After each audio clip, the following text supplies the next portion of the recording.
अस्सलाम वालेकुम। कैसे हैं मेरे प्यारे प्यारे व्यूअर्स? उम्मीद करती हूँ सब खैरियत से होंगे, खुशहाल होंगे। जहाँ भी रहें खुश रहें, आबाद रहें।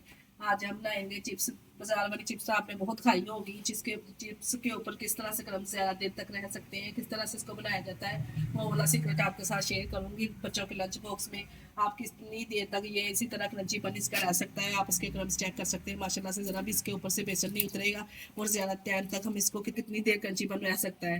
रेसिपी को बनाना स्टार्ट करते हैं, चलते हैं रेसिपी की तरफ और रेसिपी को फुल वॉच किया करें। इसमें कौन कौन से सीक्रेट, कौन कौन से हमने मसाले इसमें ऐड किए। रेसिपी को बनाना स्टार्ट करते हैं, चलते हैं रेसिपी की तरफ।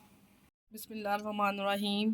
क्रिस्पी क्रंची फ्राइज़ बनाने के लिए सबसे पहले हाफ़ के जी हमने आलू ले लिए। इस तरह से इसका छिलका रिमूव कर लिया है और इसको कटिंग कर लेंगे जूनियर शेप में। ये देखिए जी, इस तरह से जूनियर शेप में हम कटिंग कर लेंगे आलू की। इस तरह से तमाम स्लाइसिस में हमने इसको कटिंग कर लेना। आप चाहे तो राउंड शेप में भी इसको कटिंग कर सकते हैं, जैसा आप खाना पसंद करते हैं। फ्राइज़ की यही कटिंग होती है। इस तरह से कटिंग कर लेंगे तमाम पोटैटो को। बहुत ही ज़बरदस्त क्रिस्पी, कितनी देर तक ये जो हमारी फ्राइज़ है क्रंची रहेगी, जो सा तरीका मैं आप लोग के साथ शेयर करने जा रही हूँ।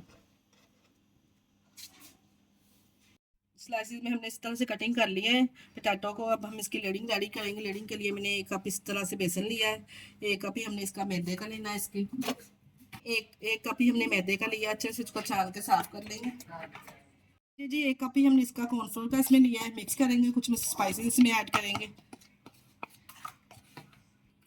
1 टीस्पून मैंने इसमें नमक ऐड किया है। आप जितनी चिप्स बनाना चाहते हैं टेस्ट के हिसाब से कम और ज़्यादा कर सकते हैं। 1 टीस्पून इसमें चिली फ्लेक्स शामिल की है। हाफ टी स्पून इसमें हल्दी शामिल की है। हल्दी हमने कलर के लिए शामिल की है। 1 टीस्पून कश्मीरी लाल मिर्च शामिल की है और 2 टीस्पून इसमें जाएगा सूखा धनिया पिसा हुआ, अगर आप चाहें तो साबुत भी डाल सकते हैं। और 1 टीस्पून इसमें जाएगा साबुत ज़ीरा। खुशबू बहुत अच्छी आएगी इससे। और थोड़ी सी हम डालेंगे इसमें अजवाइन, हाथ से मसल के अच्छे से। खुशबू बहुत ज़बरदस्त आती है अजवाइन डालने से, तो टेस्ट ज़बरदस्त और दोबारा हो जाता है।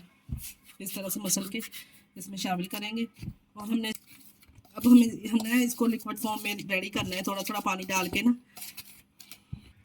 थोड़ा थोड़ा पानी डाल के ना हमने इसका एक लिक्विड सा रेडी कर लिया। ज़्यादा इसको पतला नहीं करना, थोड़ा थिक थिक होगा तो अच्छे से जो फ्राइज़ के ऊपर अप्लाई होगा। ये देखिए जी, इस फॉर्म में हमने इसको रेडी करना है इस तरह से। अब जो हमने फ्राइज़ की कटिंग की है इसमें शामिल करेंगे तमाम फ्राइज़ को।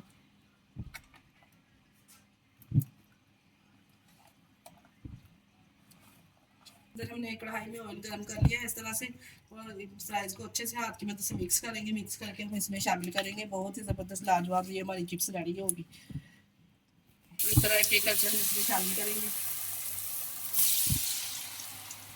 ये देखिए तमाम फ्राइज़ हमने इसमें शामिल कर ली हैं। इस तरह से हमने 1 से 2 मिनट के लिए इसको हिलाना नहीं है, जब तक ये बेसन अच्छे से इसके ऊपर चिपक ना जाए।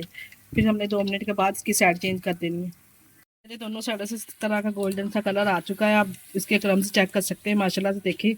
और क्रंचीपन इसका चेक करिए माशाल्लाह कितनी ज़बरदस्त ये तैयार हुई है। जो हमने इसके अंदर कॉर्नफ्लोर डालना है इससे बहुत ही क्रंचीपन आएगा और ज़्यादा देर तक इसी तरह से रहेगी ये। अब हम इसको प्यारी सी प्लेट में डिश आउट करेंगे। डिश आउट करके फिर आपको दिखाते हैं। ये देखिए आप माशाल्लाह चेक करें, देखिए इसका क्रंचीपन चेक करें आप। ये लीजिए, इस तरह से हमने प्यारी सी प्लेट को अपनी को कर दिया है डेकोरेट। कितनी ज़बरदस्त देखें इसके क्रम्स चेक करें आप माशाल्लाह से, कितनी ज़बरदस्त ये तैयार हुई है। आप भी इस रेसिपी को फॉलो करके अपने बच्चों को, अपनी फैमिली को बना के दीजिए। बहुत ही ज़बरदस्त लाजवाब जो चिप्स हमने फ्राई की है, देखो माशाल्लाह से चेक करें। मायोनीज के साथ, केचप के साथ आप लोग भी बनाइए। इसके साथ ही हमें दीजिए इजाज़त। अपना बहुत सारा ख्याल रखिएगा, हमें दुआ में याद रखिएगा। हमारे चैनल को लाइक और सब्सक्राइब करना ना भूलिएगा। ओके, अल्लाह हाफिज़।